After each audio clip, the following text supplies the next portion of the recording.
Hey, what's up, guys? Alan here. Welcome to another episode of Thoughts on This, where I speak on my thoughts. And today I'll be giving my thoughts on one of the many films released by Warner Brothers this year, Sinners, starring Michael B. Jordan in a dual role playing twin brothers Smoke and Stack. Set in 1932, the Smokestack twins return to their hometown of Mississippi to put their troubled past behind and host a party. However, they discover that something evil and supernatural is among them. The film is directed by Black Panther's Ryan Coogler and features Haley Steinfeld, Jack O'Connell, Wunmi Mosaku, and Miles Caden making his feature film debut. It also includes a special appearance by Buddy Guy and Ludwig Göransson composing the score. The film was released back in April of this year to positive reviews for its performance and genre bending, grossing over $360 million worldwide. It also made history by becoming the first horror film to receive a cinema score of A.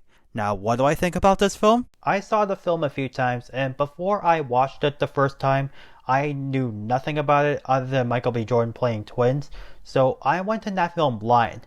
And after I watched it the first time back in April, I was pretty bored. I was tired that day, guys. Give me a break. I felt like the pacing in majority of that first half was slow, and I didn't really get caught onto it until the second half when all the supernatural stuff started kicking in, which I didn't caught on to the fact that this film actually involved vampires the first time I watched it. After watching it more than once, I really started to understand it even more, and I really started to get invested more into it. But overall, I thought the film was great altogether. The cinematography, Coogler's direction, the story, the performances, put that all together, mwah, it was chef's kiss. What made it stand out from other horror movies is the time period the film is set in. I never really thought of a horror movie to be set in the 1930s. And I also never thought of a horror movie to have racism, jazz music, historical elements, and the gothic vampire thriller style being fused with one another. It's like Everything Everywhere All at Once, where it's a bunch of genres and styles combined. And those elements I've mentioned earlier are things that you would have never expected to be mixed together, but it surprisingly worked really well. And they all blended in so nicely, creating this beautiful mess. The end result was amazeballs. And even though it felt like the pacing of the first half was low, I thought the screenplay was well written and well structured. It takes a unique spin on the what happened before scenario, then it expands it into something that is still intriguing and also be an original story. The sequence where Sammy sings at the juke joint and we get all these musicians and dancers from different time periods and cultures was cinematic. It was a great showcase of the diversity and representation of music and cultures from the past, present, and future. Plus, it was impressive that it was all in one shot, and the score for this particular scene added to the diversity and visuals. And I like how the score throughout the film, including that scene, have a variety of genres blended in, and are also distinct in their own way. Like the rock opera music cue for the vampires added that gothic horror element into the film, and it suits their characters. And the production level feels authentic to the time period the film is set in, especially for a horror movie. And yet at the same time, it still keeps the element of surprise and jump scares of a supernatural monster flick. The cast is very diverse in talent and also ethnicity, and everyone was very well casted in their roles. Michael B. Jordan did an amazing job playing two characters. He's a very versatile actor that you can tell that his characters are completely different people, with one being more laid back and the other being the more serious one.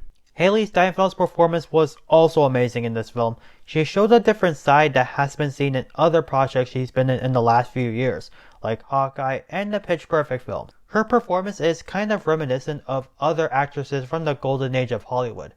She kind of reminds me of Grace Kelly in Rear Window and Vivian Leigh in A Streetcar Named Desire.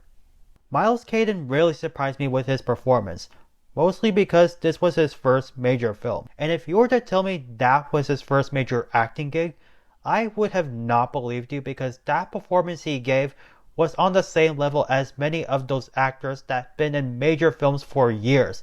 And the fact that he is a musician by trade proved that he was born to play that part. He looked like a pro.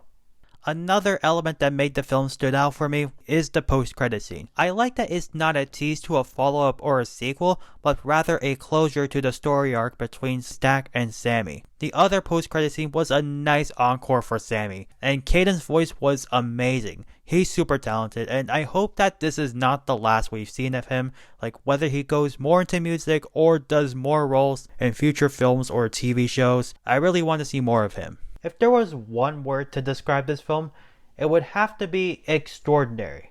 Extraordinary in the sense that this isn't your typical hair-raising, gruesome, scary movie, but a historical period drama that took place in a timeline where vampires did exist in the 1930s. Plus, this film is something moviegoers have been begging for from major Hollywood studio productions, which is an original film that is not an adaptation, spin-off, or sequel of some kind.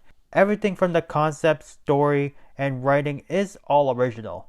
And if I had to see this film again, I wouldn't mind. I'm hopeful that this film is the start of seeing even more films like this from these major studios. Alright, that sums up all of my final thoughts I have for this film, and if you agree or disagree, let me know down in the comments. And if you haven't already subscribed, it would really mean a lot. That's all I have to say, and I hope to see you next time. Bye!